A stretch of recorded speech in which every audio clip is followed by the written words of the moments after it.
పిల్లలు క్యాపిటల్ ఈ లెటర్ని హ్యాండ్ లిఫ్ట్ చేయకుండా అండ్ మళ్ళీ రివర్స్ రాయకుండా రాయాలి. ఎంతమంది రాస్తారో చూద్దాం. ఇప్పుడు ఫర్ ఎగ్జాంపుల్ ఈ ఉందా, క్యాపిటల్ ఈ, ఇట్లా బ్రేక్ ఇచ్చి రాయకుండా ఒకేసారి రాయాలి. రాస్తామా?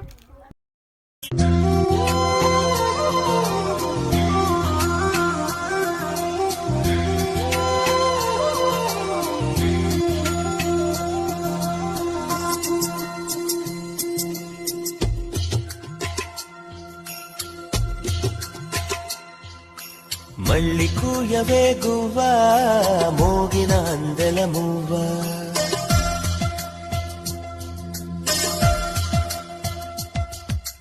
తుళ్ళి పాడవే పువ్వా గుండెల సోదరి నువ్వా.